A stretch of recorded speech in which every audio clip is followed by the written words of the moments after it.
Welcome back my YouTube channel science with JS. जैसा कि प्यारे बच्चों अपना क्लास 10th का सब्जेक्ट केमिस्ट्री का चैप्टर नंबर 3 परमाणु एवं अणु के बारे में पढ़ रहे हैं और अभी तक हम इस चैप्टर के 2 लेक्चर पढ़ चुके हैं। तो आइए बात करते हैं अपने तीसरे लेक्चर के बारे में, जिसमें सबसे पहले बेटा हमारा लिखा है परमाणु द्रव्यमान सापेक्ष द्रव्यमान के रूप में। यानी इससे पहले बेटा हम परमाणु द्रव्यमान डाल्टन का परमाणु सिद्धांत के बारे में पढ़ चुके हैं और आज बात करते हैं हम कि परमाणु द्रव्यमान सापेक्ष द्रव्यमान के रूप में। तो जैसा कि मैंने आपको फर्स्ट पॉइंट लिखा है कि डाल्टन के अनुसार प्रत्येक तत्व का अभिलाक्षण गुण परमाणु द्रव्यमान होता है। यानी बेटा डाल्टन का कहना था कि कोई भी तत्व हमारे पास अगर उसका तत्व का जो अभिलाक्षणिक गुण है वो परमाणु द्रव्यमान होता है, यानी परमाणु द्रव्यमान की वजह से हमारा वो तत्व जाना जाता है। दूसरे पॉइंट में बेटा जैसा कि लिखा है कि रासायनिक संयोजन के नियमों के उपयोग के द्वारा परमाणु द्रव्यमान को ज्ञात किया गया है। यानी बेटा मैंने आपको रासायनिक संयोजन के नियम बताए थे कि कोई भी अणु परमाणु जो होते हैं जो रिएक्शन करते हैं वो किस नियम के अनुसार करते हैं, रासायनिक संयोजन के नियम के अनुसार करते हैं और रासायनिक संयोजन के नियम के उपयोग द्वारा ही परमाणु द्रव्यमान ज्ञात किया गया है। यानी वही हमारे पास तरीका है कि हम रासायनिक संयोजन का नियम अप्लाई करें और तत्व का परमाणु द्रव्यमान ज्ञात करें।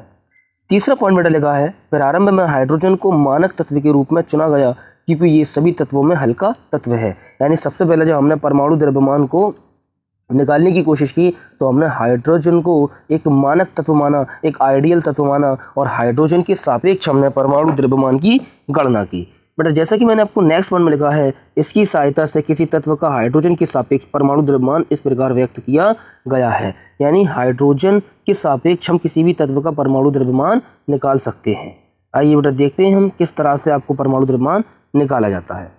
तो जैसा कि बेटा मैंने आगे लिखा है अतः किसी तत्व का परमाणुक द्रव्यमान वह संख्या है जिससे ज्ञात होता है कि उस तत्व का एक परमाणु कार्बन 12 के एक परमाणु द्रव्यमान के 12वें भाग से कितने गुना भारी है। यानी हम किसी भी तत्व का परमाणुक द्रव्यमान देखते हैं तो याद रखना बेटा परमाणुक द्रव्यमान वह संख्या है जिससे ज्ञात होता है, यानी जिससे हमें पता चल जाता है कि उस तत्व का परमाणु द्रव्यमान, यानी जो हम तत्व का परमाणु द्रव्यमान निकाल रहे हैं उस तत्व का परमाणु द्रव्यमान कार्बन 12 के एक परमाणु के द्रव्यमान के 12वें भाग से कितने गुना भारी होता है। ये मैंने बेटा आपको हमने फॉर्मूला रखा है कि तत्वों का सापेक्ष परमाणु द्रव्यमान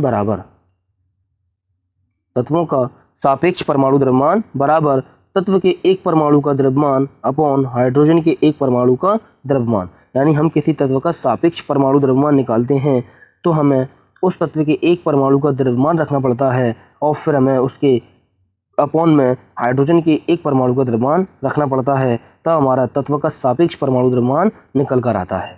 आगे बात करते हैं हम सन 1961 में परमाणु द्रव्यमानों को ज्ञात करने के लिए परमाणु द्रव्यमान इकाई कार्बन 12 समस्थानिक को मानक के रूप में स्वीकार किया गया। यानी इससे पहले हम हाइड्रोजन को एक आइडियल तत्व मानते थे कि परमाणु द्रव्यमान को हाइड्रोजन के सापेक्ष निकाला जाएगा, लेकिन 1961 में परमाणु द्रव्यमान को ज्ञात करने के लिए हमने कार्बन को चुना, कार्बन के समस्थानिक को चुना और उसको ही हमने आइडियल के रूप में स्वीकार किया। आगे देखिए बेटा अतः कार्बन 12 के एक परमाणु द्रव्यमान के 12वें भाग को परमाणु द्रव्यमान इकाई कहते हैं। यानी हमने जो कार्बन चुना उस कार्बन को जो हमने उसका परमाणु द्रव्यमान था वो था 12, तो बेटा उस परमाणु के द्रव्यमान के 12वें भाग को, यानी उसका हम 12वां भाग मतलब 1/12 भाग को परमाणु द्रव्यमान इकाई कहते हैं। नेक्स्ट हमारा औसत परमाणु द्रव्यमान यानी एवरेज एटॉमिक मास क्या होता है। आइए बात करते हैं हम अपने एवरेज एटॉमिक मास के बारे में।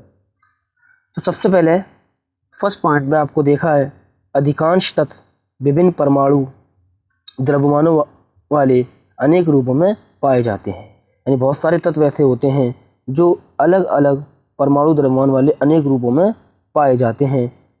तत्वों को ये रूप समस्थानिक कहलाते हैं। यानी अगर कोई तत्व ऐसा है कि उसके एक या एक से ज़्यादा द्रव्यमान हैं तो वो तत्व हमारे समस्थानिक कहलाते हैं। इसका अर्थ है कि तत्वों के वास्तविक परमाणु द्रव्यमान उनके औसत परमाणु द्रव्यमान होते हैं।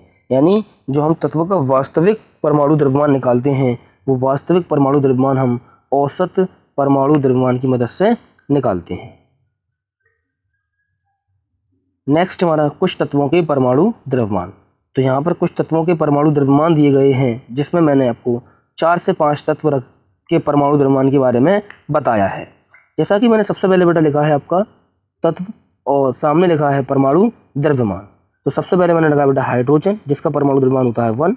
फिर लिखा है कार्बन, जिसका परमाणु द्रव्यमान होता है 12। फिर लिखा है बेटा मैंने नाइट्रोजन, जिसका परमाणु द्रव्यमान होता है 14। फिर लिखा है मैंने ऑक्सीजन और उसका परमाणु द्रव्यमान होता है 16। और लास्ट में बेटा हमारा है सोडियम, जिसका परमाणु द्रव्यमान होता है 23। तो बेटा इस प्रकार से मैंने कुछ तत्वों के परमाणु द्रव्यमान के बारे में बताया है। तत्वों के परमाणु द्रव्यमान उनके सामने रखे हैं, कुछ तत्वों के परमाणु द्रव्यमान आपको याद करना है। तो बेटा ये हमारे हुआ परमाणु द्रव्यमान और कुछ तत्व। तो बेटा आज के लिए सिर्फ इतना ही। वीडियो अच्छी लगी वीडियो को शेयर कीजिए, चैनल को सब्सक्राइब कीजिए और ज़्यादा से ज़्यादा वीडियो को शेयर कीजिए। Thank you very much.